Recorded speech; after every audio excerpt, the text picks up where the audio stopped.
Hare Koti Matha Anane Pashivo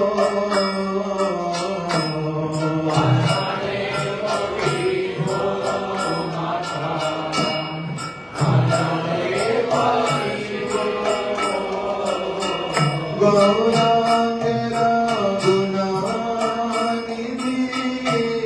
Kotagile Pavo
Hare Krishna, Hare Krishna,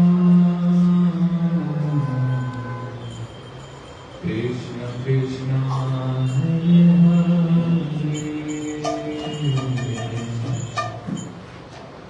Hare Rama, Hare Rama,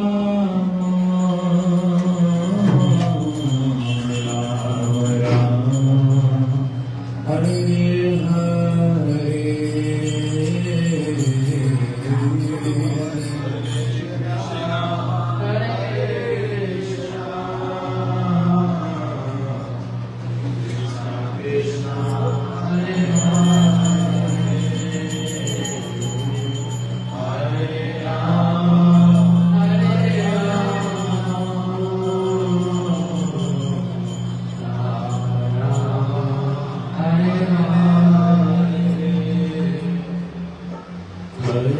Krishna, Hare Krishna, Krishna Krishna, Hare Hare,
Hare Rama, Hare Rama, Rama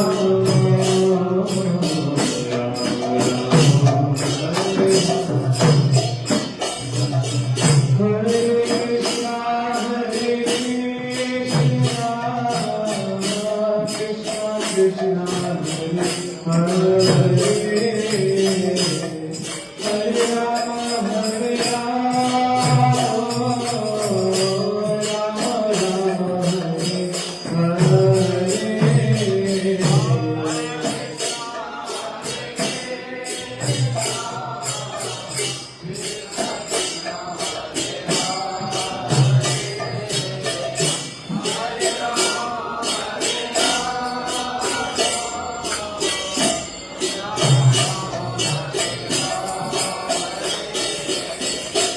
Hare Krishna, Hare Krishna,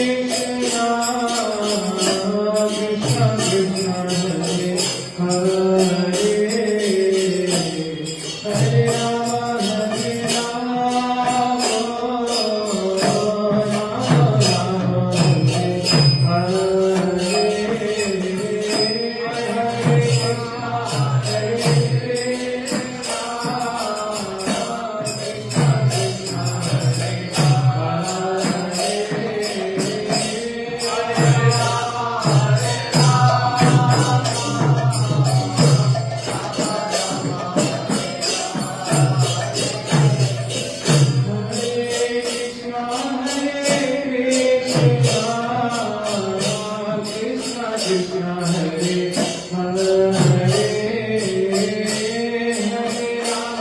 Hare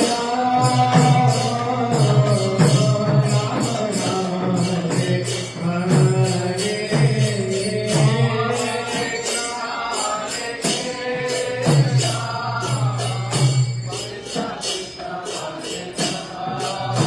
Rama Rama,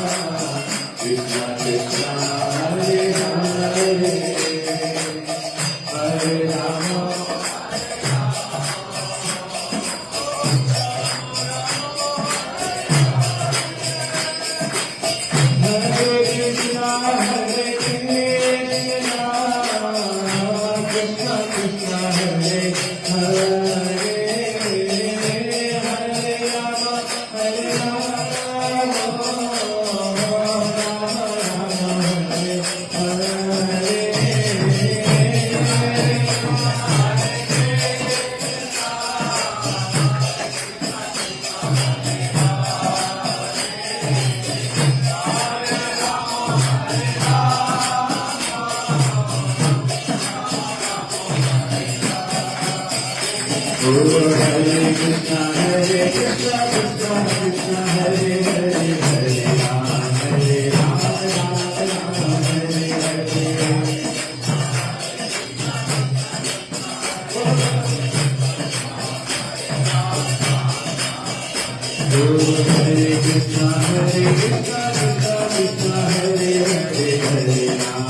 अज्ञानतिमिरान्धस्य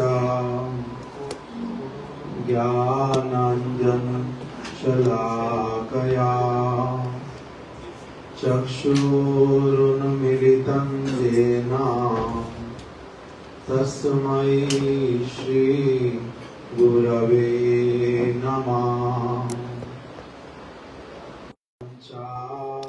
कल्पतरुभ्यश्च कृपा सिन्धुभ्य एव च पतितानां पावनेभ्यो वैष्णवेभ्यो नमो नमः। नमो विष्णुपादाय आचार्यसिंहरूपिणे श्रीमद् भक्ति प्रज्ञान केशव इति नामिने। श्री कृष्ण चैतन्य प्रभु नित्यानंद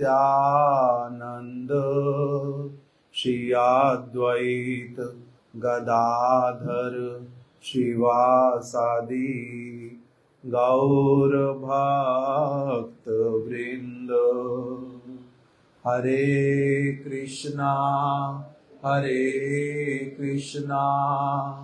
कृष्णा कृष्णा हरे हरे, हरे राम राम राम हरे हरे। नितिन भैया चेयर यहाँ पर दे दो, आप ऊपर बैठ जाओ, इधर बैठ जाओ, मैं चेयर पे नीचे, मेरे को कुछ घुटने में भी दर्द हो रहा है। चेयर मेरे लिए इजी है, उल्टा चेयर मेरे लिए इजी है, मेरे को डिफिकल्टी है थोड़ी सी। मैं इधर बैठ जाता हूँ, आप इधर आ जाओ।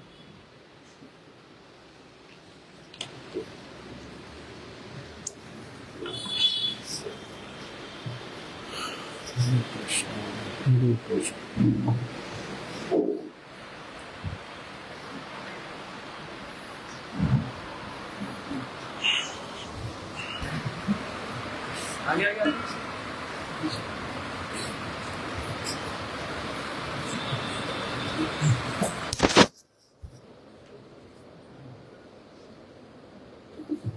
सभी लोग जोर से बोलो मेरे साथ में, हरे कृष्णा हरे कृष्णा कृष्णा कृष्णा हरे हरे,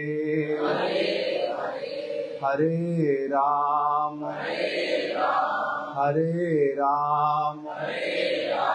राम राम हरे हरे। गौर प्रेमानंदे हरि हरि बोल।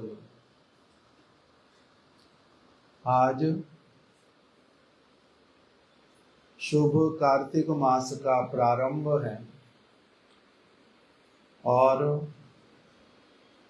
आज के दिन में भगवान श्री कृष्ण ने श्री वृंदावन धाम में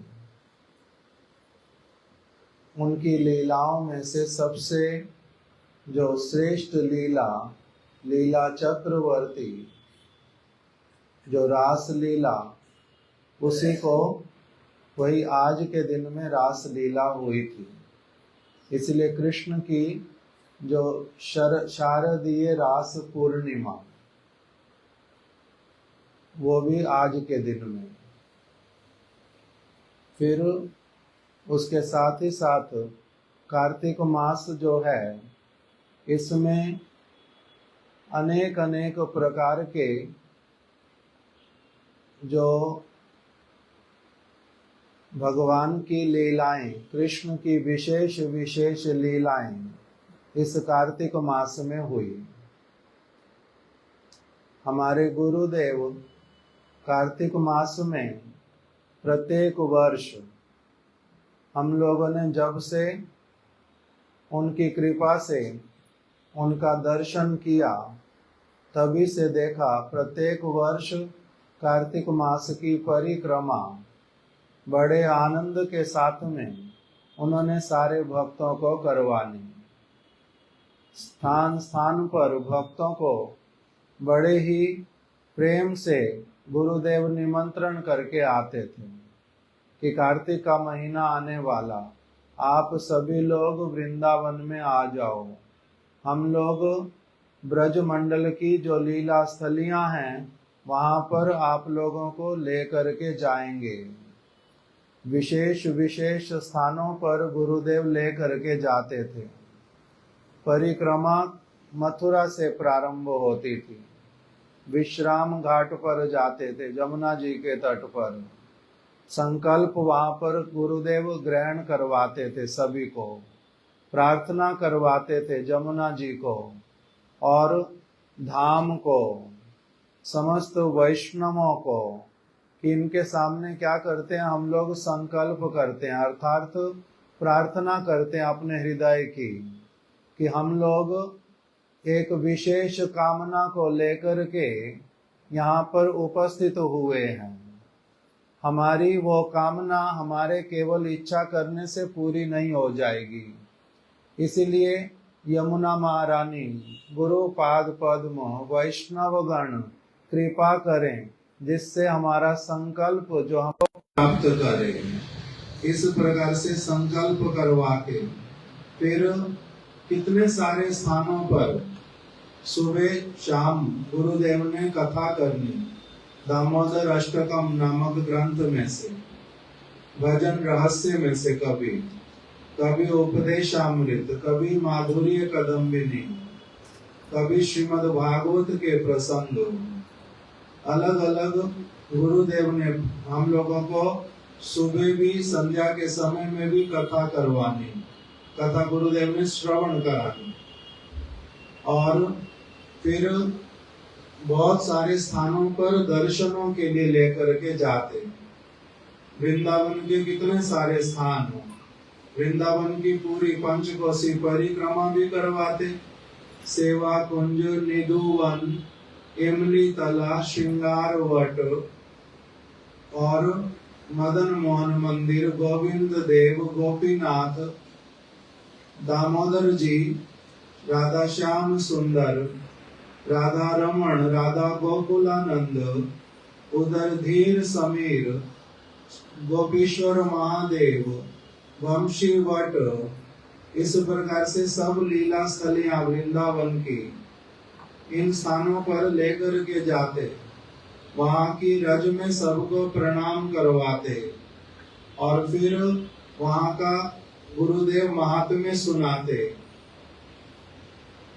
इसी प्रकार गिरिराज गोवर्धन में ले जाकर के, बरसाना में, नंदग्राम में, जावट में, कोकिला वन में, कितने सारे स्थान जहाँ पर सभी कृष्ण की लीलाओं की स्थलियां, उद्धव क्यारी राधा रानी का स्थान, कोकिला वन, जावट, राधा कुंड, इन सारे स्थानों पर ले जाकर के जो विशेष विशेष गौड़ीय भक्तों की सारी कथा, वही वाली सारी कथा हम लोगों को श्रवण करवाते। एक तरफ से लगता कि हम लोग परिक्रमा कर रहे हैं, किंतु वो परिक्रमा साधारण लोगों की परिक्रमा की तरह नहीं होती।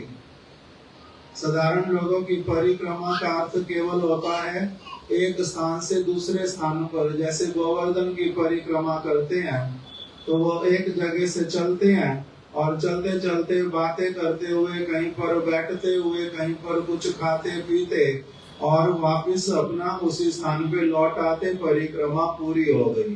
किंतु हमारे गुरुदेव इस प्रकार की परिक्रमा नहीं कराते। उसमें बहुत विशेष रूप में कथाओं का और कीर्तनों का योगदान होता था। स्थान स्थान पर जो विशेष विशेष कीर्तन, वही वाले कीर्तन गुरुदेव करवाते थे, उस स्थान की महिमा से संबंधित, वहां पर कैसे प्रार्थना करनी चाहिए, इस प्रकार से ब्रजमंडल परिक्रमा का गुरुदेव प्रत्येक वर्ष आयोजन करवाते थे। उसमें कितनी प्रकार की जो व्यवस्थाएं, वो सारी व्यवस्था करवाते थे। इसीलिए ये कार्तिक मास आने पर हम लोगों का एक विशेष हृदय में उन्होंने इस प्रकार से प्रत्येक वर्ष करवा के सुबह सुबह गुरुदेव कथा में बैठ जाते थे, एकदम मंगल आरती के बाद में। कितने सुंदर सुंदर कीर्तन होते थे।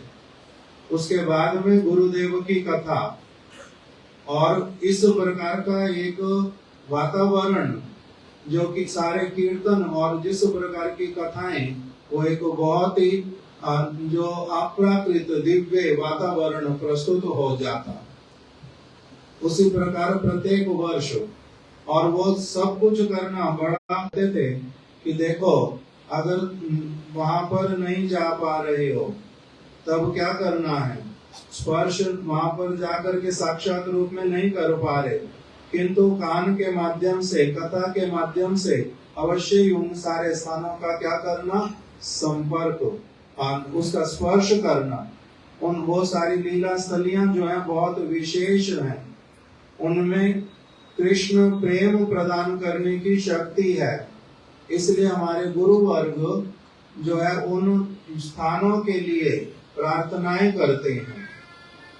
उसी प्रकार की प्रार्थनाएं गुरुदेव इस ब्रज मंडल परिक्रमा में करवाते हैं। हमारा एक ग्रंथ भी है ब्रज मंडल परिक्रमा, उसको भी पढ़ने के लिए कहते थे। उसमें स्थान स्थान का जो महात्म्य है संक्षेप में अंततः कुछ कुछ करके उसमें लिखा हुआ, इसलिए वो ब्रज मंडल परिक्रमा का ग्रंथ। और इस मास का महिमा बतलाते थे बहुत अधिक गुरुदेव कि ये नियम सेवा मास है। इसमें कुछ कुछ नियम लेकर के पूरा मास व्यतीत करना चाहिए। जो व्यक्ति मनुष्य शरीर प्राप्त करके फिर कार्तिक मास की महिमा को सुन करके, जान करके, अगर तब भी इस व्रत का ठीक ठीक रूप में पालन करने की कोई चेष्टा नहीं करता, तब उसके लिए जो मनुष्य शरीर धारण करना वो वास्तविक रूप में विफल होता है। इसको अच्छी बात नहीं माना जाता। तो इसीलिए इसमें नियम सेवा मास, अर्थात गुरुदेव हम लोगों को कहते थे कि देखो इसमें क्या करना चाहिए, भगवान के दर्शन, हरि नाम का नियम पूर्वक पालन। अभी कुछ दिन पहले एक कथा में कह रहे हैं गुरुदेव कि चाहे जितनी भी सेवा क्यों ना हो, किंतु अपना संख्या पूर्वक नाम जो है वो अवश्य ही पूरा करना, कीर्तन करना, और मन को इधर उधर से हटा करके शुद्ध रूप में बैठ के कीर्तन करने का प्रयास करना, माला को बैठ करके करने का प्रयास करना। इधर उधर चलते फिरते तो करते हैं, किंतु कुछ समय अंततः उसमें कह रहे हैं कम से कम तो 25,000 नाम, मतलब कि 16 माला, उसको तो शांति पूर्वक बैठ करके और सारे कामों की जो चिंता वो मन में से निकाल करके क्या करना, भगवान का नाम करना। और भागवत की, चैतन्य चरितामृत की जो कथा, उसको श्रवण करना शुद्ध भक्तों से, और उसको पाठ करना, ग्रंथ को। निंदा चुगली इत्यादि में नहीं पढ़ना, प्रजल्प नहीं करना, समय नष्ट नहीं करना, कुछ नियम बना करके समय पर उठना, आरती का दर्शन करना, इस प्रकार की सारी सेवाओं को करने के लिए प्रयास करना, इसको बोलते हैं नियम सेवा मास। अर्थात नियम लेकर के अंततः एक मास मैं इस प्रकार से प्रयास करूंगा, और ऐसे वाले भोजन पदार्थ जो तामसिक इत्यादि उनको ग्रहण नहीं करूंगा, भगवान का प्रसाद ही मैं ग्रहण करूंगा। इस प्रकार से व्रत का पालन करूंगा। ये मास राधा रानी का मास है। इस कार्तिक मास की जो अधिष्ठात्री देवी है वो है श्रीमती राधा रानी, इसीलिए ये मास राधा रानी का मास है। राधा रानी कृष्ण की स्वरूप शक्ति है। राधा रानी और कृष्ण में विशेष कोई अंतर नहीं है। कृष्ण ने ही अपनी स्वरूप शक्ति को बाहर में प्रकटित कर दिया राधा रानी के रूप में, और वही राधा रानी जो है वो विशेष रूप में किस प्रकार से सेवा करती हैं कृष्ण की, अपनी सखियों के साथ मिल करके जो उनकी काय व्यूह है, उनकी काय का विस्तार है, उस प्रकार की सारी शिक्षा को सीखने के लिए, राधा रानी की विशेष विशेष प्रार्थनाओं को करने के लिए, महिमा को सुनने के लिए ये मास है। हमारा जीवन का लक्ष्य क्या है? राधा रानी के चरण कमलों की सेवा हम लोगों को प्राप्त हो जाए। हम राधा रानी का जो दास्य है उसमें हम लोगों का जो प्रवेश, आकर्षण, लोभ उस वस्तु के लिए हो जाए। इसी के लिए कुछ कुछ जो विशेष अपनी तरफ से चेष्टा वो इस मास में करने के लिए विशेष रूप से कहते थे हमारे गुरुदेव। तो इसलिए राधा रानी का मास है, इसलिए इसको ऊर्जा मास भी बोलते हैं, ऊर्जा व्रत भी कहते हैं।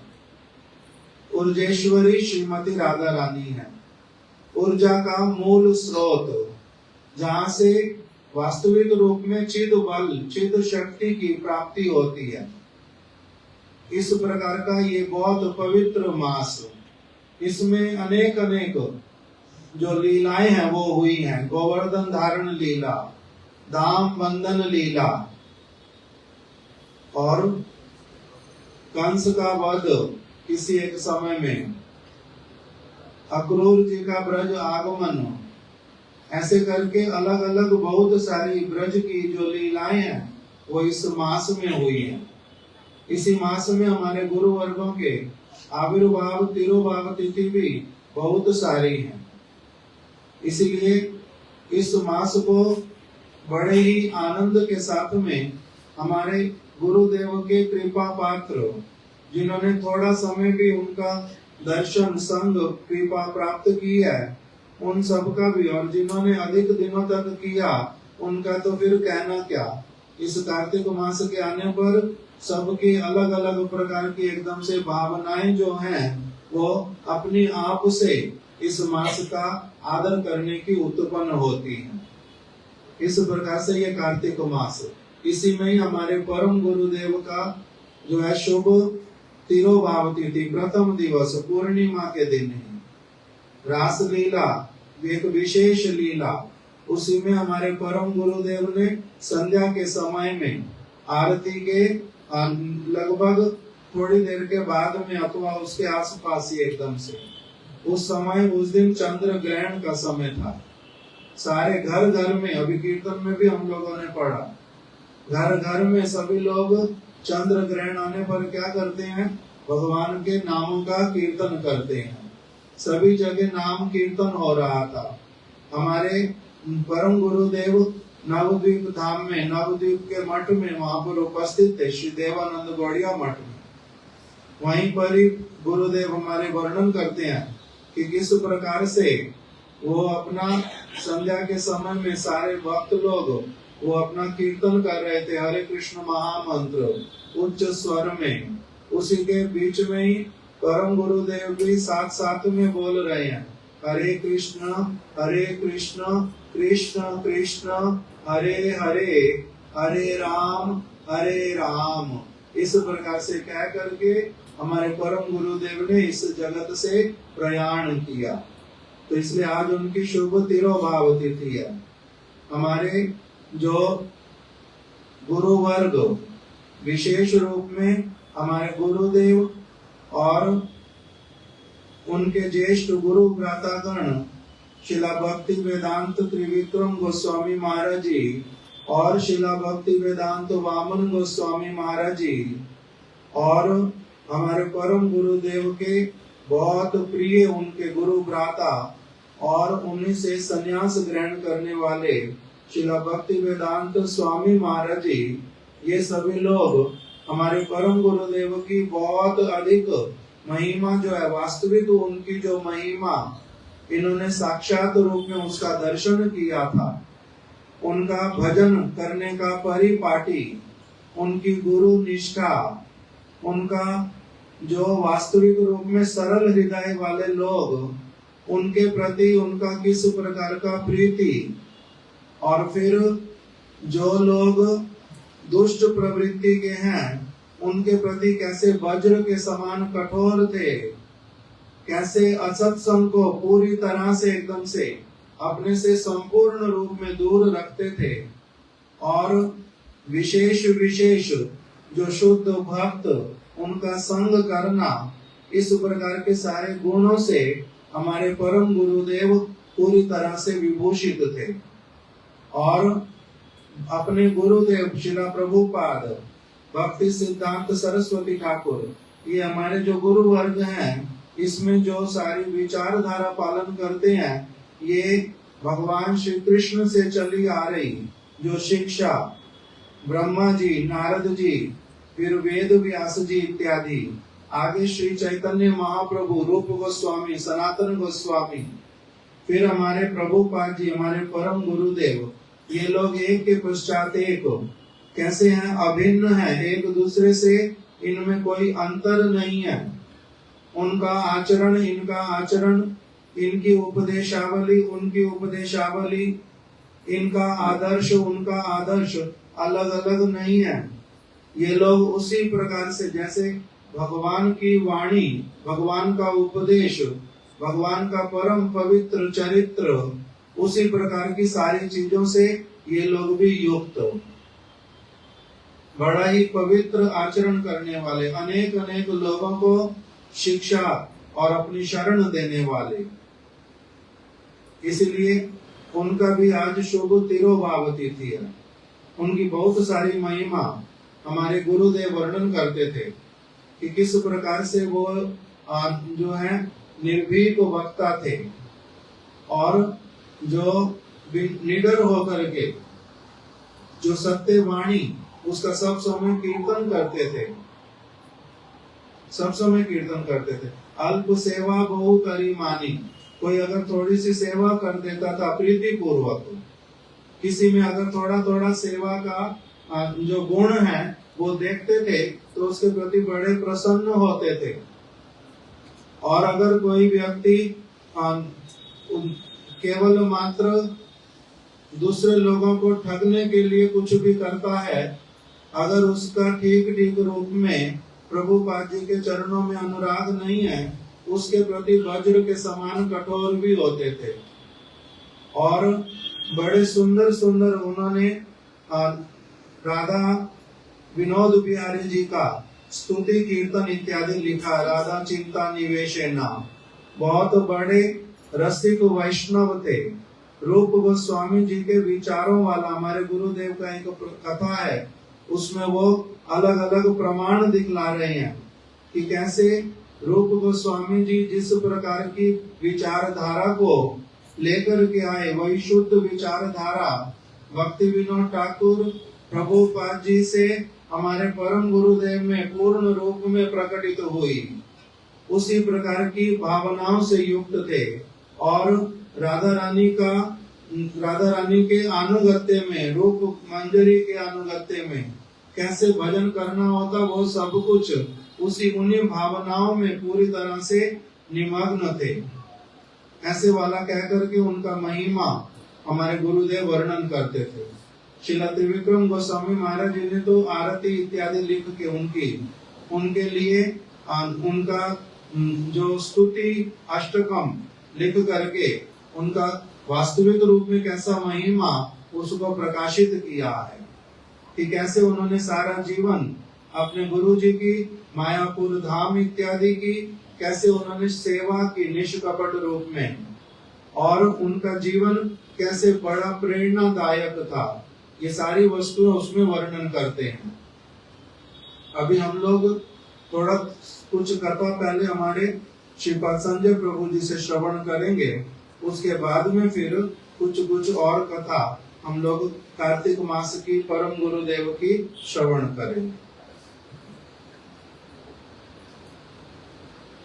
पूर्वे गौरचंद्राय राधिकाय तदालय कृष्णाय कृष्ण भक्ताय तद्भक्ताय नमो नमः। वाञ्छाकल्पतरुभ्यश्च कृपा सिन्धुभ्यैव च पतितानां पावनेभ्यो वैष्णवेभ्यो नमो नमः। हरे कृष्णा कृष्णा कृष्णा हरे हरे हरे राम राम राम हरे हरे। मैं सर्वप्रथम अपने परम आराध्यतम गुरु पाद पर जगत गुरु नित्य लीला प्रविष्ट ओम विष्णुपाद अष्टोत्तरशत श्री श्रीमद शिला भक्ति वेदांत नारायण गोस्वामी महाराज जी के श्री चरण कमलों में अनंत कोटि दंडवत प्रणाम ज्ञापन करता हूँ। तदनंतर नित्य लीला प्रविष्ट ओम विष्णुपाद अष्टोत्तरशत श्री श्रीमान शिला भक्ति विज्ञान भारती गोस्वामी महाराज जी के श्री चरण कमलों में मेरा अनंत कोटि दंडवत प्रणाम। समस्त रूपानुग गुरु परंपरा सपार्श से परिकर जगत गुरु शिला प्रभुपाद भक्ति सिद्धांत सरस्वती गोस्वामी ठाकुर जय सपार्श सपरिकर श्री गौर नित्यानंद प्रभु श्री राधा माधव श्री राधा विनोद बिहारी जय। तदनंतर जिन महापुरुष की आज शुभ तिरुभाव तिथि है, शिला प्रभुपाद जी का अंतरंग मनोभीष्ट पूर्ण करने वाले, संपूर्ण विश्व में शिला प्रभुपाद जी की विजय श्री की उद्घोषणा करने वाले, शिला प्रभुपाद जी के आचार विचार के मूर्तिमान स्वरूप जगत गुरु शिला भक्ति प्रज्ञान केशव गोस्वामी महाराज जी के श्री चरण कमलों में मेरा अनंत कोटि दंडवत प्रणाम। तदनंतर उपस्थित श्रीपाद माधव प्रिय प्रभु, श्रीपाद भक्तिवेदांत सिद्धांति महाराज, अन्य ब्रह्मचारी वृंद वैष्णव सबके चरणों में मेरा यथा योग्य दंडवत प्रणाम। हरे कृष्ण। जैसा कि प्रभु जी बतला रहे थे, आज जो लोग पूर्णिमा पक्ष से कार्तिक मास प्रारंभ करते हैं उनके लिए आज से कार्तिक मास प्रारंभ है। श्री हरि भक्ति विलास में सनातन गोस्वामी प्रभु जी ने 16वें अध्याय में कार्तिक मास की महिमा और कार्तिक मास के जो कृत्य हैं उनके विषय में बड़े विस्तार से वर्णन किया है। जो लोग जानने के इच्छुक हैं, आजकल तो हिंदी अंग्रेजी सब भाषाओं में उपलब्ध है, जाकर विस्तार से पढ़ सकते हैं। हमारे गुरु महाराज जी हम लोगों को पूर्णिमा पक्ष से ही कार्तिक मास का प्रारंभ कराया करते थे। यद्यपि प्रभुपाद जी के समय में एकादशी से प्रारंभ होने का भी वर्णन है, पूर्णिमा से भी प्रारंभ होने की बातें आती हैं, किंतु गुरु महाराज जी पूर्णिमा से पूर्णिमा कराया करते थे। इसलिए हमारा आज पूर्णिमा के दिन से कार्तिक मास का शुभारंभ है। और जैसा हम लोग श्रवण कर रहे थे, किस प्रकार और किस भावना के साथ में श्री गुरुदेव इस कार्तिक मास को यापन कराया करते थे। समय क्योंकि बहुत संक्षिप्त है और विषय हमारा बहुत विस्तृत है, इसलिए थोड़ा थोड़ा पुष्पांजलि स्वरूप हम लोग वर्णन कर दें और भी महाराज जी से भी हम लोग कुछ श्रवण करेंगे, प्रभु जी भी और कुछ करेंगे।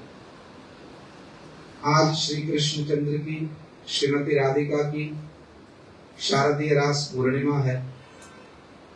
हमारे गुरु महाराज जी बतलाया करते थे, रास लीला बहुत प्रकार की है।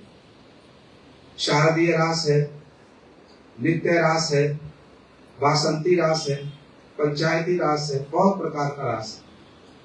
आज शारदीय पूर्णिमा के दिन कृष्ण ने शारदीय रास संपन्न किया और इस शारदीय रास में श्रीमती राधिका की सुपरमेसी जो है, श्रीमती राधिका का जो सर्वोत्कृष्ट जो उनकी महिमा है, वो इस रास लीला में प्रकाशित हुई। श्री सुखदेव गोस्वामी जी ने बहुत विस्तार से श्रीमद् भागवत में इन सब प्रसंगों का वर्णन किया।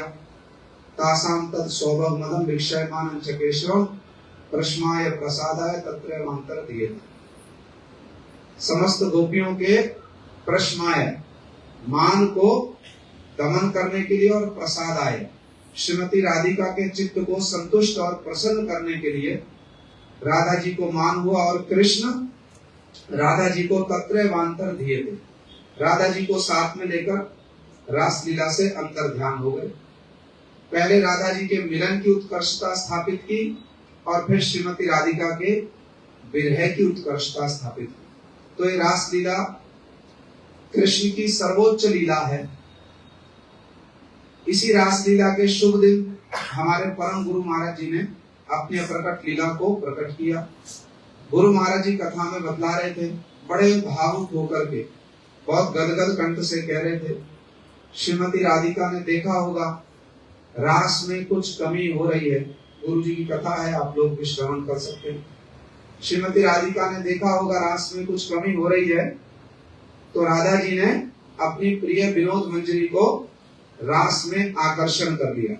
परम गुरु महाराज जी की तिरुभाव लीला का वर्णन करते हुए गुरु महाराज जी ये सब विचार बतला रहे थे। श्री परम गुरुदेव संध्या के समय में, लगभग संध्या आरती के समय में ही बड़े विलक्षण रूप में यहाँ परम गुरुदेव ने तिरुभाव लीला प्रकट की और वहां श्रीमती राधिका के गले से एक पुष्पमाला स्खलित होकर गिर गई। गुरु महाराज जी कह रहे थे कथा में, जो बहुत ही शुभ लक्षण है, बहुत ही शुभ लक्षण। जब कृष्णदास कविराज गोस्वामी चैतन्य चरितामृत लिखने के लिए आज्ञा लेने के लिए मदन मोहन जी के निकट में गए, तो आज्ञा स्वरूप मदन मोहन जी के गले की माला भी स्खलित होकर गिर पड़ी। इसी को श्री कविराज गोस्वामी जी ने अपने लिए आज्ञा आदेश मान लिया। तो ऐसे ही बड़े शुभ अवसर पर, बड़े शुभ दिन हमारे परम गुरुदेव ने अपनी अप्रकट लीला को प्रकट किया। गुरु महाराज जी बड़े भावभीन शब्दों में उनकी महिमा का वर्णन किया करते थे। श्रीला वामन गोस्वामी महाराज जी, श्रीला त्रिविक्रम गोस्वामी महाराज जी, इनके प्रबंधों में, इनकी वाणी में परम गुरु महाराज जी की अतुलनीय महिमा वर्णित है, कीर्तित है। आज श्रीमद महाप्रभु जी के परिकर श्री मुरारी गुप्त जी का भी तिरुभाव है। मुरारी गुप्त जी और परम गुरु महाराज जी में एक बहुत विशेष समानता है। श्री चैतन्य महाप्रभु जी ने मुरारी गुप्त जी पूर्व लीला में कौन है? हनुमान जी। महाप्रभु जी ने एक दिन उनको अपने निकट में बुलाया और बहुत प्रेम से मुरारी गुप्त जी से ये कहा कि तुम राम स्वरूप का भजन करते हो, किंतु रस के दृष्टिकोण से कृष्ण स्वरूप का है, तो दोनों एक ही, दोनों में कोई भेद नहीं है। किंतु रस के दृष्टिकोण से, रसेन उत्कृष्यते कृष्ण, रस के दृष्टिकोण से कृष्ण स्वरूप में कुछ वैशिष्ट दिखलाई देता है, तो तुम कृष्ण स्वरूप का भजन करो। महाप्रभु जी ने उनकी निष्ठा की परीक्षा करने के लिए ये बात कही। मुरारी गुप्त जी महाप्रभु जी के गौरव बोध से कुछ कह नहीं सके और बड़े प्रेम से क्या कह दिया, ठीक है प्रभु, जैसा आप कह रहे मैं वैसा पालन करूंगा। अपने घर चले गए, जा करके चिंता करने लगे। अगले दिन रोते रोते महाप्रभु जी के पास में आए और उनके चरणों में प्रणाम करते हुए क्या कहते हैं, रघुनाथेर पाए मुई बेचिया छो माथा, काड़ी तेरा पारी माथा मने पाऊं गया था। प्रभु, मैंने तो रघुनाथ जी के चरणों में अपने मस्तक को बेच दिया है, अब आप कह रहे कृष्ण का भजन करने के लिए।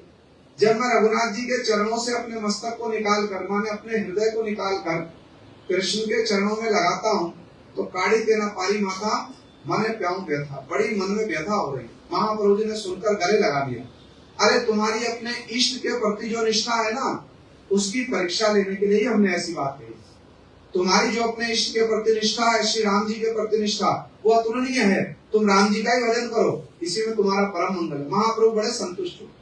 तो मुरारी गुप्त जी की अपने इष्ट श्री रघुनंदन श्री राम जी के प्रति जो निष्ठा है, और हमारे परम गुरु महाराज जी की अपने इष्ट श्री प्रभुपाद भक्ति सिद्धांत सरस्वती गोस्वामी ठाकुर जी के प्रति जो उनकी अतुलनीय निष्ठा है, श्री वामन गोस्वामी महाराज जी लिखते हैं, उनकी अतुलनीय गुरु निष्ठा ने ही, जिसको उन्होंने गुरुआत्म दैवत्व विचार, गुरु ही जिनकी आत्मा है, गुरु ही जिनके सर्व आराध्य हैं, इस विचार में जो सुप्रतिष्ठित है। अभी कीर्तन में भी हम सुन रहे थे ना, मुखे प्रभुपाद, शिरे प्रभुपाद, प्रभुपाद प्राणधन, आचार्य प्रचारे जाना ले मोदेरे, गुरु कृपा ही केवल। उनके मुख में सदा प्रभुपाद है, उनके मस्तक पर सदा प्रभुपाद है, आचार प्रचार उनका सब कुछ प्रभुपाद।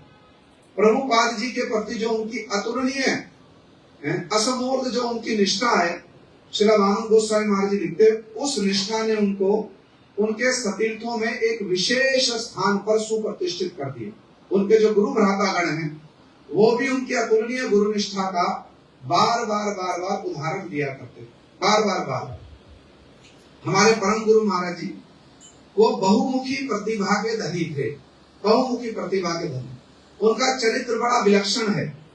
यदि कोई उनके चरित्र का ठीक ठीक रूप में अनुशीलन करे, श्री गुरुदेव श्री वामन गोस्वामी महाराज जी और श्री त्रिविक्रम गोस्वामी महाराज जी के विचारों के अनुगत्य में यदि कोई परम गुरुदेव का के चरित्र का अनुशीलन करे, उनकी सेवाओं के वैशिष्ट्य को समझे, तो वो व्यक्ति ये मानने के लिए बाध्य हो जाएगा, ये कहने के लिए बाध्य हो जाएगा कि जिस प्रकार की सेवा श्री जीव गोस्वामी जी ने रूप गोस्वामी जी की है, ठीक उसी प्रकार की सेवा हमारे परम गुरुदेव ने श्रीला प्रभुपाद जी के चरणों में समर्पित की है। ठीक उसी प्रकार की सेवा जिस प्रकार श्री जीव गोस्वामी जी ने स्व सिद्धांत का स्थापन और प्रतिपक्ष का खंडन करके संप्रदाय की बहुत विशेष सेवा की है, ठीक उसी विचारधारा को अक्षुण्ण बनाए रखते हुए, निरंतर बनाए रखते हुए हमारे परम गुरुदेव ने भी स्वपक्ष का स्थापन और पर पक्ष का, प्रतिपक्ष का जो खंडन किया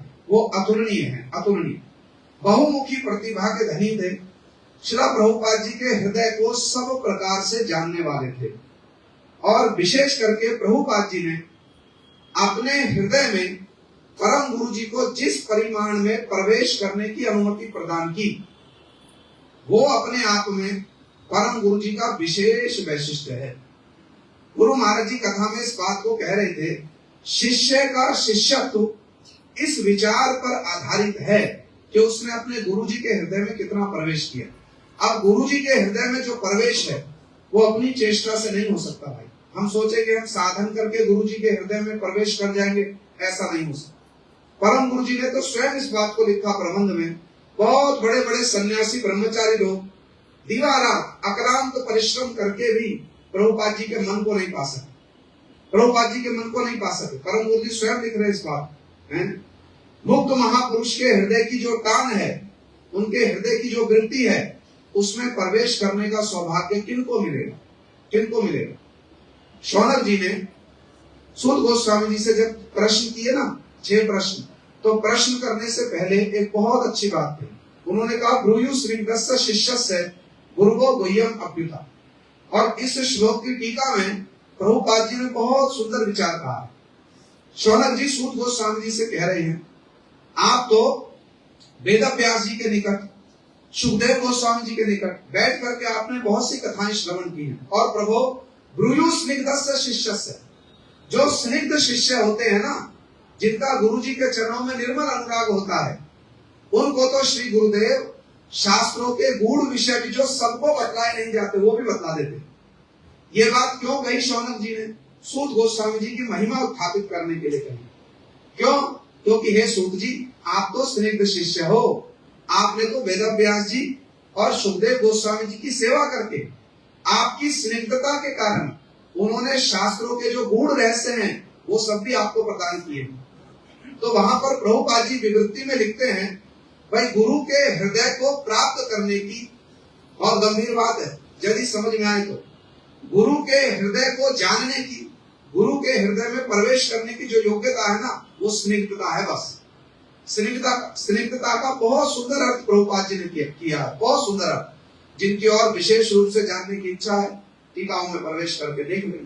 तो प्रभुपाद जी के हृदय में प्रवेश करने के लिए भी परम गुरु जी का उनके साथ में जो स्निग्ध संबंध था, जो स्निग्धता थी, परम गुरु जी सामने से प्रणाम नहीं करते थे प्रभुपाद जी को। क्यों?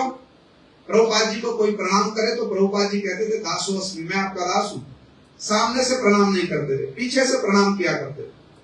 और श्रीला प्रभुपाद जी अपने प्रकट काल में केवल 2-3 ऐसे लोग थे जिनको प्रभुपाद जी तू या तू ही कहकर बुलाया करते थे। बाकी सबको क्या कहते थे? आप कहकर बुलाया करते थे। और परम गुरुदेव को तो केवल तू या तू ही कहकर नहीं बुलाया करते थे। गुरु महाराज जी की कथाओं में बातें आती बार बार, क्या कहते थे उनको? डोकला और बोकार जहाज। बहुत प्रेम से उनको क्या कहते थे? तुम डोकला है, तुम बोकार जहाज। ये सब बड़े प्रेम से परम गुरु महाराज जी को वो प्रभुपाद जी बुलाया करते थे। परम गुरु जी ने इसको क्या लिखा? परम गुरु जी ने लिखा हित कथा पूर्ण अमृत तुल्य गाली। उन्होंने प्रभुपाद जी के इन शब्दों को भी, जो प्रभुपाद जी उनको प्रेम से बुलाया करते थे, जो उन पर शासन किया करते थे, परम गुरु जी कहते वो मेरे लिए क्या थी? हित कथा पूर्ण अमृत तुल्य गाली। मुझको वो अमृत के समान शब्द लगते थे। जब प्रभुपाद जी मुझको इतने प्रेम से डोकला, अरे तुम मूर्ख है, तुम कुछ नहीं जानता। परम गुरु महाराज जी को प्रभुपाद जी बड़े प्रेम से ये शब्द उच्चारण किया करते थे। क्यों? परम गुरु जी के प्रति उनका जो स्निग्ध संबंध था।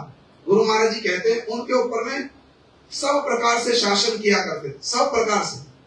और परम गुरु महाराज जी कहते हैं प्रभुपाद जी के उस शासन को पाकर के मैं हृदय में इतना आनंदित होता था जिसको भाषा से वर्णन करना कठिन। प्रभुपाद जी के हृदय को जानते थे। गुरु महाराज जी कथा में बता रहे थे, मठवास के प्रारंभिक दिनों में ही प्रभुपाद जी ने उनके ऊपर जो दायित्व अर्पण किया, सब प्रकार से प्रभुपाद जी की सेवा के लिए प्राणों को हथेली पर लेकर चलते थे, प्राणों को हथेली पर लेकर। और प्रभुपाद जी के हृदय को सब प्रकार से जानते थे। एक मठ में एक व्यक्ति रहा करते थे, गुरुजी बता रहे थे, और उनका आचरण और व्यवहार मठ के आचार विचार के अनुकूल नहीं था। प्रभुपाद जी ने उनका संशोधन करने का बहुत प्रयास किया, किंतु वो सुधरे नहीं। तो प्रभुपाद जी ने एक दिन, परम गुरु जी तो मैनेजर थे, उनको बुला करके कहा इस व्यक्ति को मठ से विदा कर दो, इनमें तो संशोधन होने की कोई संभावना नहीं। परम गुरु जी ने सुन लिया, सुन करके चले गए, अपनी भजन कुटी में बैठकर हरिनाम कर रहे। प्रभुपाद जी ने संध्या के समय फिर पूछा, अरे उस अमुक व्यक्ति को मठ से बाहर करने के लिए बोला था, विनोद को मठ से बाहर कर दिया? लोगों ने कहा नहीं, वो व्यक्ति तो मठ में ही है अभी। विनोद कहाँ पर है? वो अपने कमरे कक्ष में बैठकर हरिनाम कर रहे। प्रभुपाद जी ने गोकुलानंद प्रभु नाम के कुड़िया भक्त को बुलाया, उनको कहा गोकुलानंद प्रभु आप जाओ और उस व्यक्ति को मठ से बाहर कर दो। वो गए, बड़े वरिष्ठ थे, गर्दन से पकड़ा, सामान के साथ में लेकर के मठ से बाहर कर दिया, झट करके, कोई देरी नहीं लगाई। आज्ञा पालन की, तो निष्ठा के साथ में गुरु जी की आज्ञा पालन की कि नहीं की है? इसको आज्ञा पालन करना माना जाएगा? प्रभुपाद जी ने कहा इस व्यक्ति को मठ से बाहर कर दो, झट गए, बलिष्ठ शरीर के थे, गर्दन से पकड़ा। गुरु महाराज जी कथा में कह रहे, सामान उठाया, मठ से बाहर, बैलगाड़ी में बैठाया, जाओ अपने गांव, वापस जाओ। प्रभुपाद जी ने आज्ञा दी। गुरु निष्ठा है तो है कि नहीं है? अब अपना अपना अधिकार है, समझने का अपना अपना भेद है। गुरु जी कह रहे, परम गुरु जी से प्रभुपाद जी ने पूछा, अरे हमने तुमसे कहा था उस व्यक्ति को मठ से बाहर क्यों नहीं किया? परम गुरु जी ने हाथ जोड़ करके कहा, प्रभुपाद जी, जीव कल्याण के लिए आपका जगत में आगमन हुआ है। एक जीव किसी प्रकार से आपके चरणों में आया है, यहां से यदि वो उसको विदा कर दिया जाए जगत में जाकर के, तो उसके संशोधित होने का कोई मार्ग ही बचेगा नहीं। जो आपके चरणों से दूर चला गया उसका और क्या संशोधन होगा? मैंने मन में विचार किया, आप बड़े दयालु हैं, कुछ समय के बाद में आपके हृदय में दया का प्रवाह आएगा, आप उस व्यक्ति को फिर से मठ में रख लेंगे, इसलिए मैंने उसको मठ से बाहर नहीं किया। गुरु जी की कथा है, और आप सुनिए कितने भावभीने शब्दों में गुरु महाराज जी इनको कह रहे हैं, इन सब विचारों को बता रहे। प्रभुपाद जी के मन को जानते थे, प्रभुपाद जी सुनकर के बड़े संतुष्ट हुए। यह उनके मठवास का प्रारंभिक समय है। और परिवर्तित काल में जब उन्होंने प्रभुपाद जी के मुख से सुना कि जब तक जगत में मायावाद प्रचलित रहेगा तब तक शुद्ध भक्ति की स्थापना नहीं हो सकती, परम गुरु जी कहते मैंने प्रभुपाद जी के मुख से सुना और दृढ़ संकल्प कर लिया इस मायावाद का खंडन करने का। प्रतिपक्ष का खंडन करने में श्री वामन गोस्वामी महाराज जी लिखते हैं, उनकी जो अलौकिक पारदर्शिता थी, विचार प्रस्तुत करने में उनकी जो अलौकिक पारदर्शिता थी, श्री प्रभुपाद जी की विचारधारा के श्रेष्ठत्व को स्थापित करने में जो उनकी अलौकिक पारदर्शिता थी, उनके इन गुणों ने उनको सारस्वत गौड़ीय वैष्णव समाज में नए कोविद और न्याय कोविद इन दोनों उपाधियों से विभूषित किया। कौन सी उपाधि? नए कोविद और न्याय कोविद। नए कोविद का अर्थ क्या होता है? नए शब्द का अर्थ होता है मार्गदर्शन करने वाला, पथ प्रदर्शक, श्रेष्ठ आचरण करने वाला। और कोविद शब्द का अर्थ होता है प्रकांड विद्वान, अनुभवी। तो परम गुरु जी को उनके सतीर्थ गुरु भ्राताओं ने नए कोविद और न्याय कोविद, किसी विषय पर विचार प्रस्तुत होने पर वो न्याय कोविद होते थे, और किसी विषय का खंडन करने में, किसी विषय का स्थापन करने में वो नए कोविद थे, श्रेष्ठ आचरण करने वाले, पथ प्रदर्शक, मार्गदर्शन करने वाले। ये उनके गुरु भ्राताओं ने उनको उपाधियां प्रदान की थी। पाषंड गजय सिंह, श्रील भक्ति सारंग गोस्वामी महाराज जी ने उनको उपाधि दी। सिंह के समान गर्जन करके प्रभुपाद जी की विचारधारा को वो जिस प्रकार से अभ्रांत सत्य माना करते थे।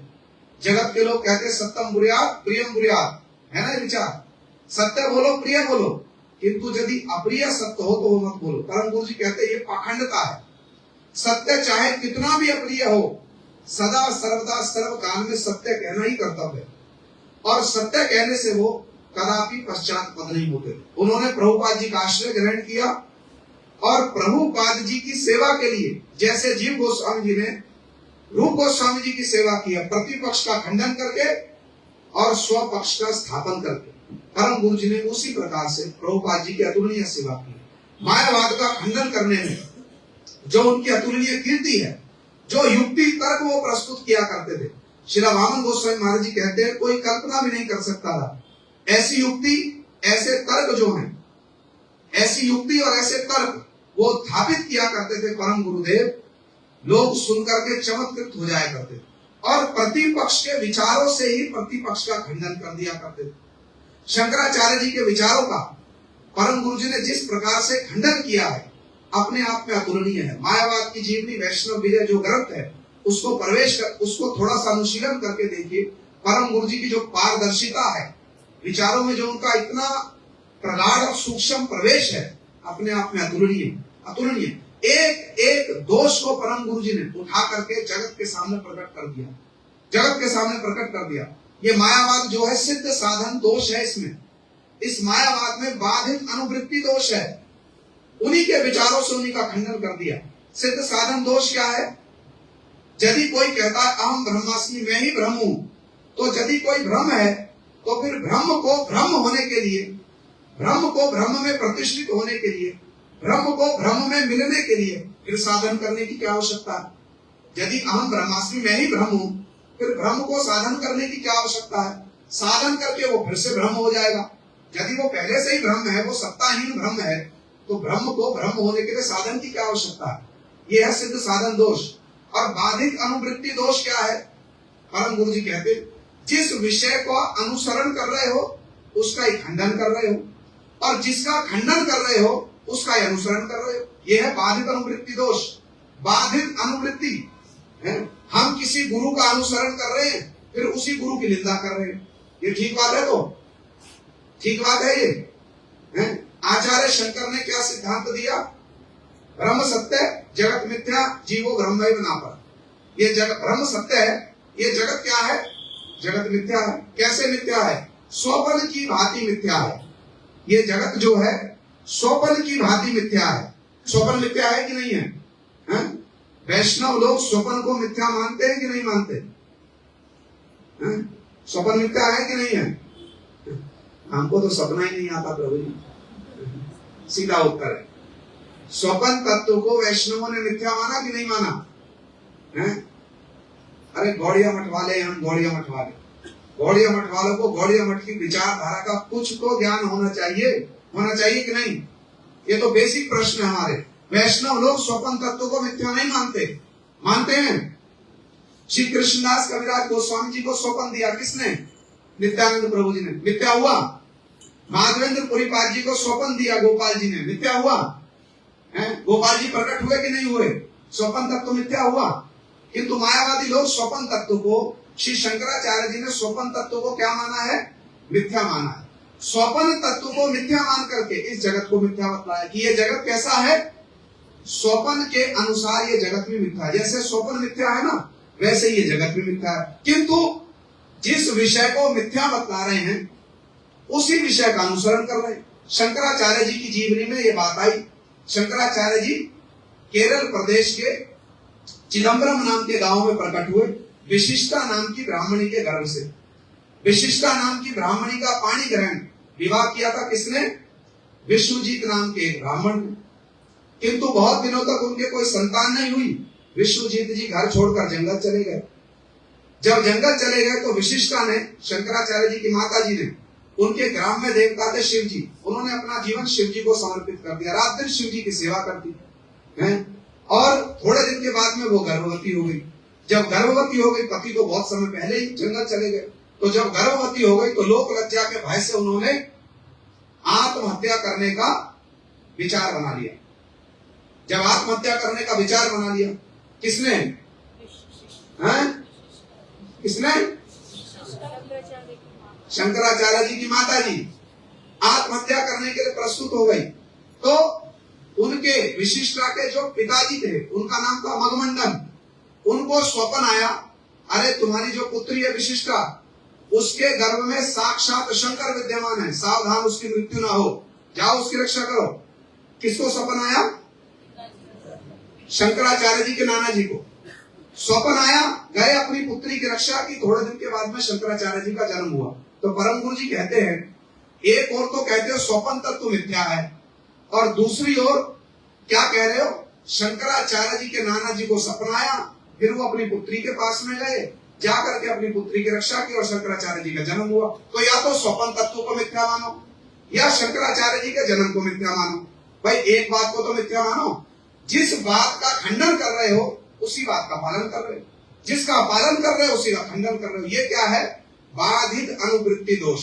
ऐसे परम गुरु जी ने इतने सूक्ष्म रूप में प्रतिपक्ष का खंडन किया, इन विचारों का खंडन किया जो प्रभुपाद जी का मनोविष्ट था, और अनुकूल का स्थापन करने में ये जो श्री राधा विनोद बिहारी जी हम देख रहे हैं, नाम श्री राधा माधव है, किंतु ये जो गौर वर्ण के श्री कृष्ण विग्रह को हम देख रहे हैं, इसका तत्व हम लोग बार बार श्रवण करते आए हैं। इसके पीछे भी प्रभुपाद जी का बड़ा गूढ़ मनोविष्ट है।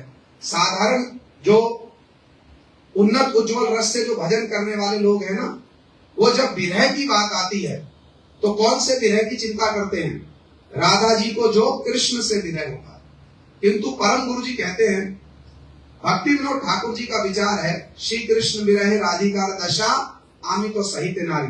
कृष्ण के विरह में राधा जी की, कृष्ण के विरह में जो राधा जी की दशा है उसको तो हम सहन नहीं कर सकते। तो साधारण जो साधक है, साधारण भी नहीं है, बहुत असाधारण है, अरे जो उन्नत उज्जवल रस से ब्रज भजन कर रहे हैं, श्रृंगार रस में ब्रज भजन कर रहे हैं, वो साधारण है। किंतु वो लोग भी जब विरह की बात आती है, कौन से विरह का स्मरण करते? जो राधा जी को कृष्ण से होता है। किंतु प्रभुपाद जी कौन से विरह का स्मरण करते थे? जो राधा जी को कृष्ण से होता, उस विरह का स्मरण नहीं करते थे।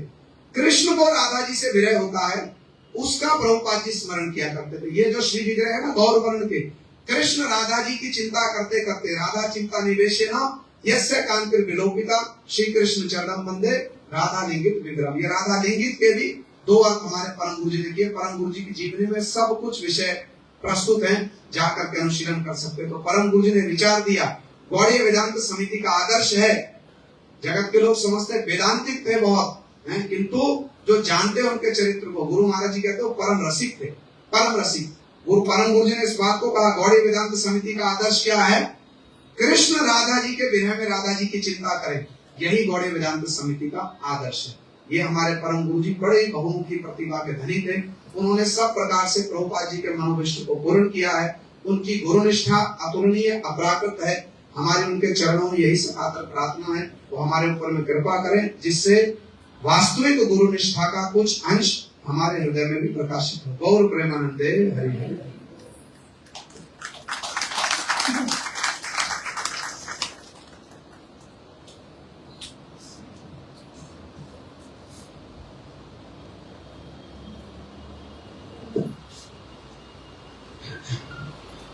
हरे कृष्णा कृष्णा कृष्णा हरे हरे, हरे राम राम राम हरे हरे।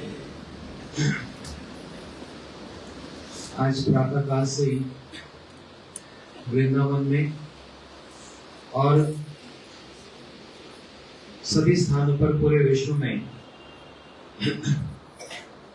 यूरोप हो, अमेरिका हो, कोई भी प्रांत क्यों ना हो, परम गुरु जी की महिमा, कार्तिक मास का प्रारंभ और परम गुरु जी की महिमा का सर्वत्र ही गान किया जा रहा है।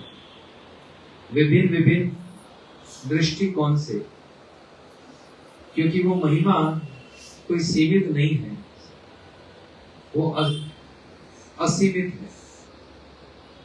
जैसे सूर्य का तेज, सूर्य की जो रश्मि है, किरणें, उसकी कोई गणना नहीं कर सकता, परंतु हर एक किरण अपने आप में परिपूर्ण मात्रा में है।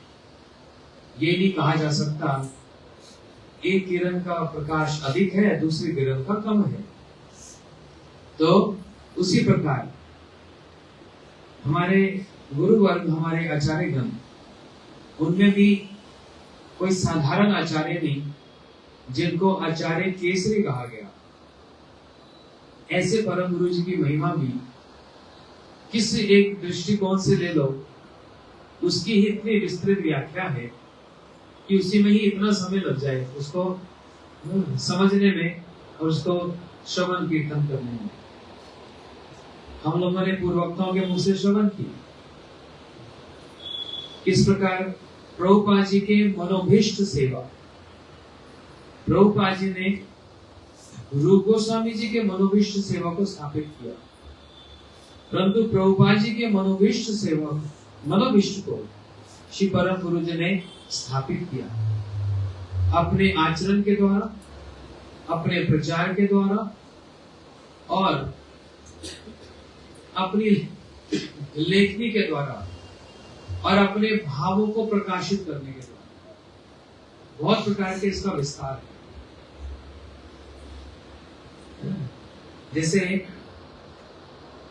अब एक ज्यादा अधिक तत्व सिद्धांत की बात नहीं, परंतु एक साधारण सी एक कथा है, लेकिन उसका तात्पर्य बड़ा गूढ़ है। क्योंकि अगर हम गुरु जी के द्वारा लिखित परम गुरु जी की जीवनी यदि हम अध्ययन करें तो देखने में लगता है कोई साधारण सी बातें हैं, परंतु वो असाधारण है और उसके पीछे बहुत गहरा शास्त्र सिद्धांत है। आज्ञा गुरु है या विचारणीय। शास्त्र कहते हैं बिना विचार किए गुरु के आदेश का पालन किया जाए, बिना विचार किए। लेकिन परम गुरु जी की जीवनी में अथवा अन्य और आचार्यों की जीवनी में भी देखा गया कि कहीं कहीं गुरु के आदेश को भी उल्लंघन किया गया। तो गुरु जी के आदेश को उल्लंघन करने का अर्थ तो इसका तो भयंकर परिणाम है इसका। परंतु जहां पर मनोभीष्ट सेवा की बात कही जा रही है, उस मनोभीष्ट में जैसे अभी प्रभु ने भी उदाहरण बतलाया, जहां पर मनोभीष्ट सेवा की बात आती है वहां पर एक लेवल को क्रॉस करके भी, उसका उल्लंघन करके भी वो मनोभीष्ट सेवा की जाती है, जिसमें अपने इष्ट को सुख हो, भले ही उनके वचन पालन नहीं किए जा रहे हैं, परंतु इष्ट के सुख के लिए और उनकी महिमा को प्रकाशित करने के लिए ऐसा किया जाता है। लेकिन इसको हम जैसे वो कोई टीवी सीरियल आता है उसमें कहते हैं disclaimer, don't apply at home. घर में इसको प्रयास करने का, नकल करने का प्रयास मत करो। एक उदाहरण है, गुरुजी इस कथा को कहते थे कि एक बार परम गुरुजी के घर से एक पत्र आया, उनकी माता का पत्र आया कि मैं अब बहुत अस्वस्थ हूं, किसी समय भी अपने प्राणों को त्याग कर सकती हूं, तो एक बार आकर मुझसे मिल लो। ये पत्र प्रभुपाद जी के हाथ में लगा। प्रभुपाद जी ने पत्र पढ़ा और परम गुरु जी को, जिनका नाम था विनोद बिहारी ब्रह्मचारी, बुलाया और कहा कि ऐसे ऐसे माता के यहाँ से पत्र आया है, तो तुम जाओ उनसे मिला। परम गुरु जी ने कुछ नहीं कहा, प्रणाम किया, आदेश स्वीकार किया, लेकिन घर लौट के नहीं गए, मठ में ही रहे। प्रभुपाद जी को तो कह दिया अच्छा ठीक है, अब यहाँ पर गुरु का आदेश है कि घर जाओ, माता को मिलाओ, उसमें हानि क्या है? अस्वस्थ है, प्राण छोड़ देंगी, तो मिलाने में क्या सुविधा है? परंतु परम गुरु जी नहीं गए, मठ में ही रहे। और जब प्रभुपाद जी को इस बात का पता लगा कि विनोद बिहारी ब्रह्मचारी घर नहीं गए, तो फिर बुला लिए और कहा कि मैंने तो कहा था कि घर हो आओ, तुम तो घर गए नहीं। तो परम गुरु जी ने फिर हाथ जोड़कर एक बात कही, अब इसमें देखने में लग रहा है आदेश का उल्लंघन है। भाई गुरु जी ने सैंक्शन कर दिया, भाई घर हुआ, तो फिर तो सहर्ष कोई घर जा सकता है। परंतु परम गुरु जी ने एक बात कही, क्या कहा? प्रभुपाद, सकल जन्म माता पिता पाए, हर जन्म में हमको माता पिता की प्राप्ति हुई है। हर जन्म में, हर योनि में, पशु पक्षी कीट पतंग कुछ भी क्यों ना हो, मनुष्य शरीर में, पशु योनि में, पक्षी में, जलचर में, वृक्षों में भी, सब जगह माता पिता की प्राप्ति होती है। लेकिन इस मनुष्य शरीर में जो एक सदगुरु की, आपकी जो मेरे को प्राप्ति हुई है, वो किसी और योनि में प्राप्त नहीं हो सकता। तो इसमें फिर असुविधा क्या है?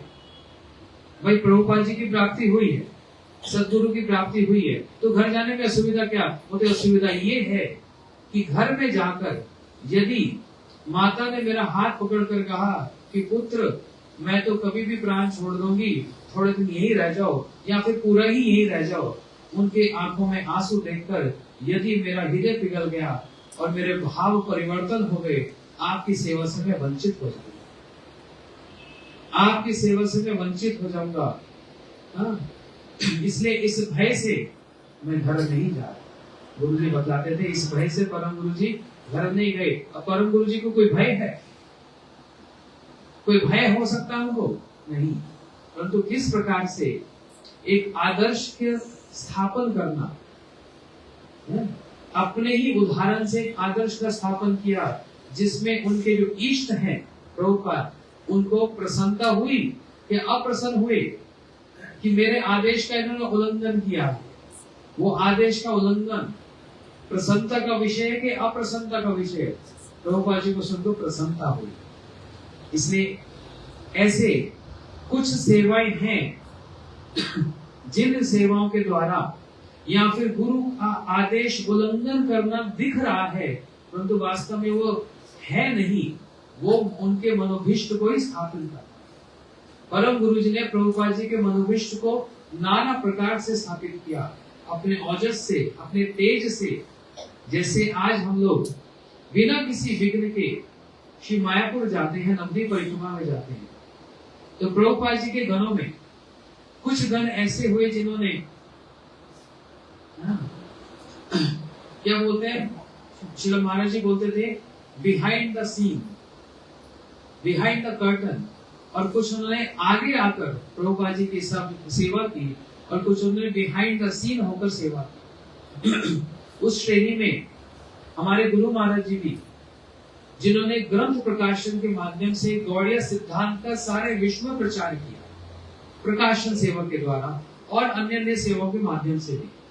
उसी प्रकार परम गुरु जी भी, जिन्होंने मायापुर धाम का संरक्षण किया, जो कि करना बहुत ही कठिन था।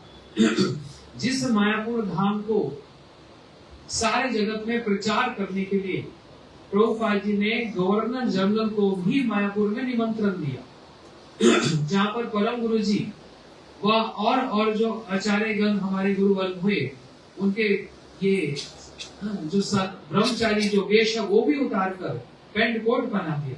एक छवि है ना, उसमें परम गुरु जी को देखो कैसे सुंदर पगड़ी पहन रखी है, कोट पहन रखा है, पैंट पहन रखी है। ये कैसा?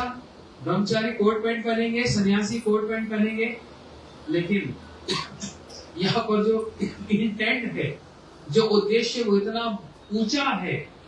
मायापुर धाम का सारे विश्व में डंका बजे, सारे विश्व में प्रचार हो, क्योंकि वो मायापुर धाम क्या है? श्री महाप्रभु जी का जन्म स्थान है। श्री महाप्रभु जी का वो जन्म स्थान है। उसके लिए प्रभुपाद जी ने कितना प्रयास किया उन मायापुर धाम को संरक्षण करने के लिए, जिसका नाम ही परिवर्तन करके मियापुर कर दिया गया था। मियापुर, कुछ मुसलमान लोगों ने उनको, तो वो प्रिजर्व करना, संरक्षण करना बहुत ही कठिन कार्य था। परम गुरु जी ने प्रभुपाद जी के मनोभीष्ट सेवा की है, उस मायापुर धाम महाप्रभु के जन्म स्थान को संरक्षण किया। किस प्रकार से?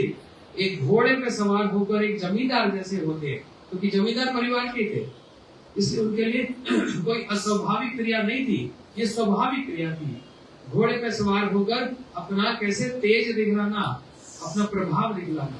और गुरुदेव बतलाते थे, आज के दिन ही गुरुजी ये सब बातों को सुनाते थे। और जब कहते थे सुबह के समय और संध्या के समय में, तो वो रुकते नहीं थे, एक एक करते करते करते करते सारी बातें बताते थे कि नौका पार करने वाले को भी जहाँ पर 10 आना देना होता था, वहां पर उसको 4 गुना 5 गुना या 10 गुना अधिक देते थे, जिससे कि अपना प्रभाव, अपना पराक्रम, जो कि अपना स्व पराक्रम नहीं, मायापुर धाम की संरक्षण करने के लिए आज सारे गौड़ी मठों का जो मुख्य क्या बोलते हैं स्थान, हेडक्वार्टर्स, वो सब मायापुर धाम में है। इसका सारा श्रेय परम गुरु जी को जाता है। यदि उन्होंने इस प्रकार से ऐसा प्रयास ना किया होता, आज हम मायापुर धाम, हमारे परिक्रमा करने का स्थान व दर्शन करने का स्थान, ये हमारे हाथ से चला जाता। ये है मनोभुष्ट सेवा। तो एक प्रकार से तो आज्ञा गुरु है या विचार किया, बिना विचार किए गुरु के आदेश को, प्रभुपाद जी के आदेश को पालन कर रहे हैं, और दूसरी तरफ उनके आदेश का उल्लंघन करके भी उनके मनोभीष्ट सेवा और उनके सुख देने की जो वहां पर प्रक्रिया दिखलाई जा रही है, ये दोनों प्रकार की सेवा है। और एक तो बड़ी प्रसिद्ध कथा जो पूरे गौड़िया समाज में एक बच्चे को भी पता है कि कैसे प्रभुपाद जी के वस्त्रों को भी परम गुरु जी ने बदल करके उनके प्राणों की रक्षा की। और जिन जिन लोगों ने प्रभुपाद जी पर आक्रमण किया, उनके प्रति केस दायर किया गया कलकत्ता में। हमारे महाराज जी बताते केस किया गया, लेकिन प्रभुपाद जी को भी जब ये पता लगा कि विनोद बिहारी ब्रह्मचारी ने केस किया, तो तुरंत बुलाकर कहा केस वापस ले लिया जाए। तो परम गुरु जी ने कहा नहीं प्रभुपाद, उन्होंने आप पर आक्रमण किया, मारने का प्रयास किया, हम केस वापस नहीं लेंगे। प्रभुपाद जी ने कहा उन्होंने मेरे शरीर पर आक्रमण किया, वो क्षमाशील है, वो क्षम्य है, परंतु यदि वो मेरे सिद्धांत पर आक्रमण करेंगे तो मैं चुप नहीं बैठूंगा। इसलिए प्रभुपाद कभी चुप नहीं बैठे, परम गुरु जी कभी चुप नहीं बैठे। और उन्हीं परम गुरु जी के शिष्यों में अन्यतम हमारे गुरुदेव भी सिद्धांत के प्रति कभी चुप नहीं बैठे। जहाँ पर किसी ने मायावाद का प्रचार या अब सिद्धांत का प्रचार, या फिर ये बात कही कि गौड़िया मठ वाले ये त्रिदंड संन्यास का भी क्या प्रचलन शुरू कर दिया है, ऐसी ऐसी बातें जो उठी, तो गुरुदेव भी नहीं रह पाए, प्रबंध पंचक नामक ग्रंथ को लिखकर उस मायावाद का या अब सिद्धांत का भी खंडन किया। ठीक वही धारा, वही गुरु परंपरा है जैसे प्रभुपाद जी की, परम गुरुदेव की और फिर शिव गुरुदेव की। तो उस प्रकार से प्रभुपाद जी के कहने पर परम गुरु जी ने वो केस वापस लिया, और केस वापस लेने पर प्रभुपाद जी की ख्याति और बढ़ गई, क्योंकि वहां पर महाराज जी बतलाते थे कि न्यूज़पेपर में आया कि आज भी नित्यानंद प्रभु प्रेजेंट है, उपस्थित है। नित्यानंद प्रभु प्रेजेंट है का मतलब क्या? मार खे प्रेम दे एमन दया तो नहीं रे। जो नित्यानंद प्रभु मार खाकर भी जगाई मदाई को प्रेम दे रहे हैं, ऐसे प्रभुपाद जी भी वही नित्यानंद, अभिन्न नित्यानंद प्रभु, जो कि अपने शरीर पर प्रहार सहन करके भी उनको क्षमा कर रहे हैं, ऐसे नित्यानंद प्रभु आज भी उपस्थित। इस प्रकार परम गुरु जी ने नाना प्रकार से भिक्षा सेवा की। गुरु जी बतलाते थे गले में गुल्लक लटकाकर भिक्षा करने जाते थे, लेकिन दोपहर में मठ में आकर प्रसाद पाने के लिए भी नहीं आते थे। वहीं पर जल पीकर और गुल्लक को अपने सिर पर रखकर वहीं एक वृक्ष की छाया में कुछ विश्राम करके, इस बात से कि अगर मठ में जाऊंगा ट्राम जो सबसे सस्ती होती है कलकत्ता में, वो पैसा भी क्यों खर्च करूं। एक एक आना बचा बचा बचा कर प्रभुपाद जी के मनोविष्ट सेवा की। इसलिए कोई एक और दो या 5-7 बातें नहीं है, यहाँ पर अनंत बातें हैं किस प्रकार से प्रभुपाद जी की अनपैरेलल सर्विस, अतुल्य सेवा करके उनके मनोविष्ट को पूर्ण किया। हमारे गुरु महाराज जी का एक लेख है, जब परम गुरु जी का तिरोभाव हुआ तो गुरु महाराज जी बड़े भाव विभोर होकर इस बात को लिखते हैं। विनोद दा, बंगाली में दा का मतलब होता है बड़े भाई, है ना, दादा बोलते हैं।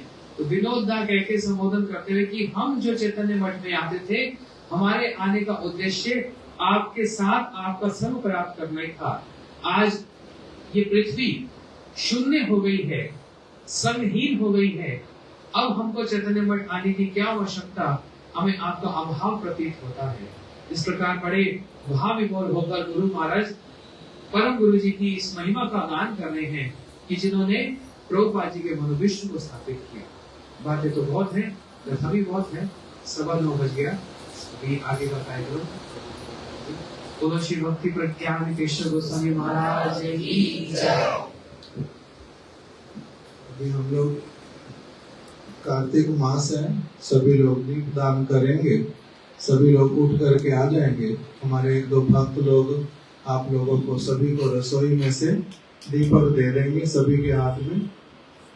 प्रतिदिन ही हम लोग इस प्रकार से करेंगे। पूरा महीना जो है दामोदर मास, कार्तिक मास, प्रतिदिन दीप दान, कुछ कीर्तन, कुछ कथा। आज जैसे परम गुरुदेव की कथा हमने श्रवण की है, कल से फिर जो वैष्णवों की तिथि का भी कुछ और कार्तिक के उपलक्ष्य में जो ब्रज मंडल की लीला स्थलियां, उसकी जो कुछ कथा वो हम लोग नित्य प्रति श्रवण करेंगे। और फिर इसी प्रकार से अपना दीपदान और फिर प्रसाद, नित्य प्रति प्रसाद की भी व्यवस्था है। आप लोग सभी आए, अधिक से अधिक भक्त लोग आए उल्टा, और इस कार्तिक मास का हम लोग पालन करें, यही आप सबसे प्रार्थना है।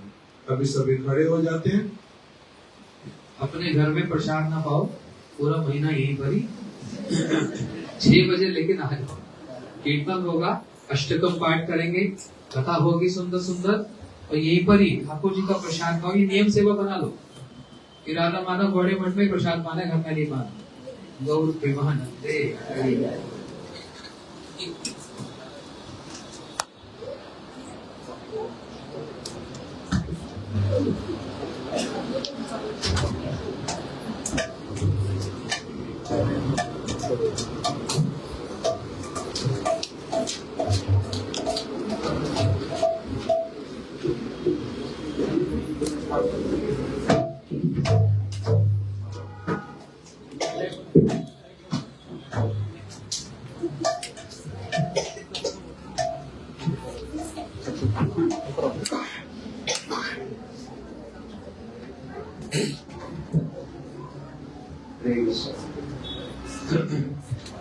नमः विश्वारं सच्चिदानन्दरूपं लसत्कुण्डालं गोकुले भजमानं यशोदाभियोगमानं परमकृष्ण। नमः विश्वारं सच्चिदानन्दरूपं लसत्कुण्डालं गोकुले भजमानं रुदं प्रभुनेत्रं युग्मं वेदान्तं करं भोजयोगेन स्वदन्तनेत्रं मुहुश्वासकं पातिरेककान्ता श्री प्रेमदामो। नमः विश्वारं सच्चिदानन्दरूपं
नमः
Om